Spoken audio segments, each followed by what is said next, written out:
Thank you so much Wow. for being here, Kevin. Thank you. Kevin.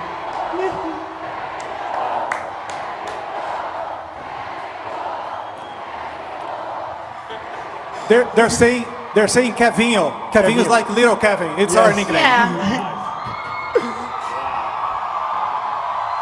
Did you ever expect such a passionate welcome in Brazil? I've always heard this was the best Comic-Con in the whole world, and now I know for a fact that it is definitely the best Comic-Con in the world. It's incredible. It's remarkable. Yes, it's amazing. Thank you so much again for being here. And how was the panel? How was the feeling? It was amazing. It was almost as amazing as all of you out here, actually, but it was incredible. The energy in there was awesome. And we showed some clips from Eternals, which nobody's seen before. We just brought right with us, and a new clip from Black Widow, and it was amazing. The energy was incredible. Incredible. Oh, that's so awesome. I was there in the panel. It was just mind-blowing. I mean, we got to see these scenes from the Eternos, and it looks really, actually epic. I mean, it's a foundation of a new mythology. Could you talk a little bit about that? Well, you know, after Endgame, did you guys see Endgame out here? Anybody see Avengers Endgame? Oh, good. Okay. We wanted to do something different. The MCU is all about growing and evolving, and you look at the amazing work that the artists and the writers and Stan Lee and Jack Kirby and everybody's done over almost 80 years in the comics. There's so many more stories to tell. And Jack Kirby created these characters, the Eternals, that is an epic that spans 7,000 years of human history, has cosmic connotations, changes everything we know about the MCU, and that is what we wanted to do along with Black Widow for the beginning of Phase 4, to announce something totally new, totally different, as we keep going to new places. And you said that the movie is going to pass along these 7,000 years. The movie, yes, it's slightly ambitious and takes Yes. place over 7,000 years, from present day to Mesopotamia to all sorts of locations and time periods, and really feels like nothing we've done before. And I'm glad that Brazil got that first look anywhere of that footage. I mean, even the cinematography looks different from the other Marvel movies. It's beautiful. Our director, Chloe Zhao, is brilliant, has brought a new... She is two things. She's a giant fan of the MCU, a giant fan of cinema, and is an incredible filmmaker who has brought a new look and a new vision to the MCU. And in this new phase of the MCU, the idea is to all these movies to walk in the same direction like before? Like we will have a new Thanos sort of thing? Yeah, I mean, the MCU is all interconnected, but we really focus on one movie at a time. We're going to make the best Black Widow movie we can possibly make, the best Eternals movie we can make, the next Shang-Chi, Doctor Strange, Thor, Captain Marvel, Black Panther, right? And keep evolving their stories. And then, yes, it's always fun to see them come together in a master plan, which is, I promise you, well underway. And the Eternals know about the existence of the Avengers, and the Eternals know about the existence of the Avengers. The Avengers don't know much about the Eternals yet. Are we going to see the return of the Celestials? Because it's really connected to the story of Eternals. Celestials are a big part of it. You've seen a little bit of Celestials in Guardians of the Galaxy. Nowhere is the severed head of a Celestial. We will see the Celestials in their full, true, enormous power in Eternals, yes. That's awesome.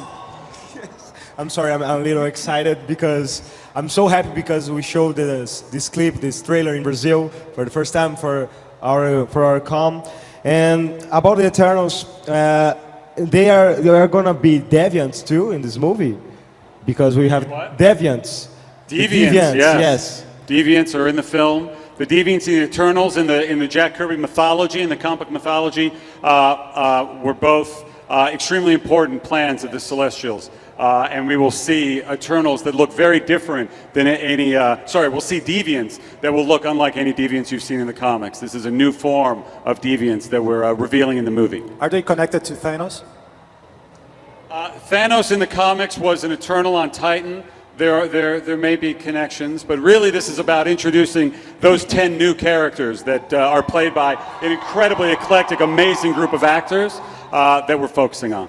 Nice. That's awesome. And then would you like to talk about the importance of this cast of the Eternals? Because we have a Latino woman, we have a deaf that actor that don't Yes, hear. Martin Ridloff, yeah. Yes, and so Yeah. so different cast. Can you talk about that? Well, I mean, it's important to us. The comics have done an amazing job of it, and over the course of our movies, we keep trying to do a better and better job of making our movies look like the world and the fans who goes to see the movies. To look like everybody, to see people can see themselves up on that screen as these heroes. And Eternals is a tremendous example of that when you look at those 10 powerful heroes that look like all sorts of different people around the world. I want everyone in a theater to be able to see themselves in some form or another as the heroes in our movies. That's the fun, that's the wish fulfillment of what the Marvel Cinematic Universe is all about.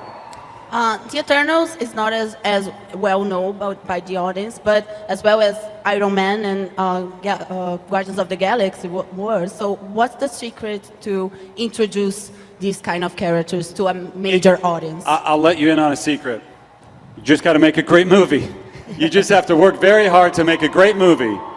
And yes, you're right. People did not know Iron Man. I think some of you might have known Iron Man. People at the biggest pop culture festival in the world knew Iron Man before we made the movie. But most of the movie-going audience of the world didn't. Or Captain America, or Thor, or the Avengers. Guardians of the Galaxy, they said, "What are you talking about? A tree and a raccoon in space?" And we went, "Yeah, yeah.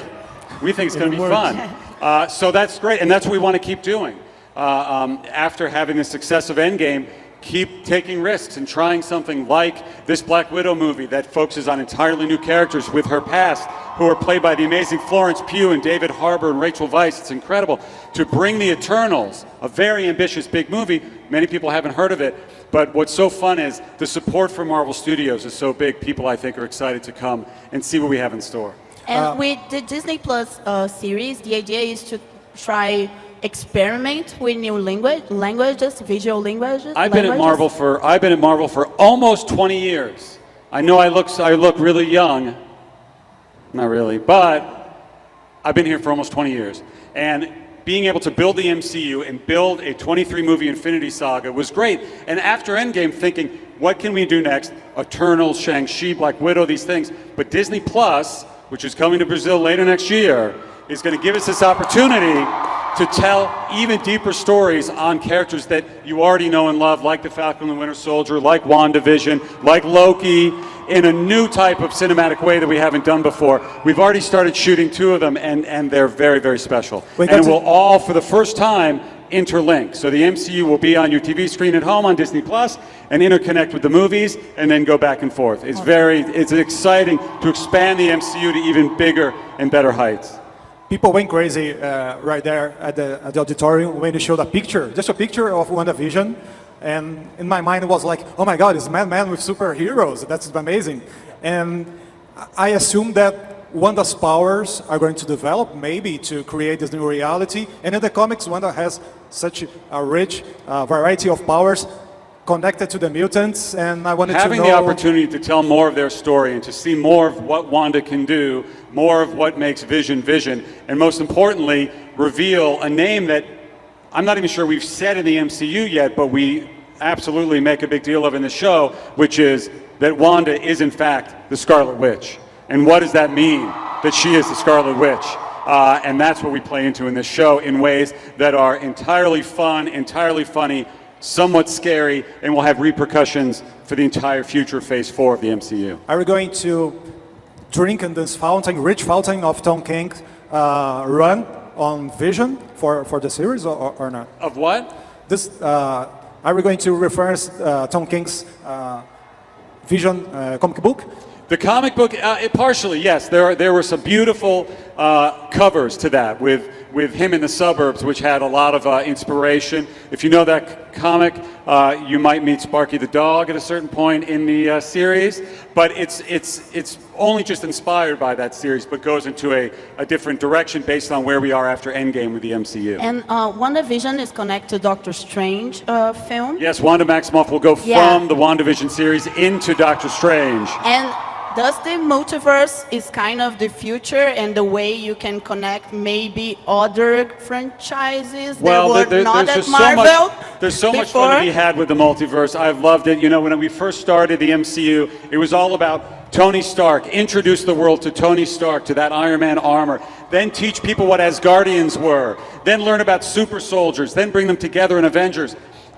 Now, and get to space. I've always loved space movies. I've always loved having big intergalactic tales, which is why we did Guardians. And the audience came with us so that we could do a movie like Endgame. Then I always wanted to do time travel, which we finally got to do in Endgame. The multiverse is the next step in the evolution of the MCU, and Doctor Strange and the Multiverse of Madness is going to crack it wide open in ways that will have repercussions for a Disney Plus series just before it, that's not WandaVision, and for movies just after it, in a big fun way that just, again, the richness of the Marvel mythology from the comic books is so amazing, and that you as our fans and the fans of the MCU telling us we want to see more, we want to go to new places, we want to see new things, has made us be bold enough to go crazy with the multiverse.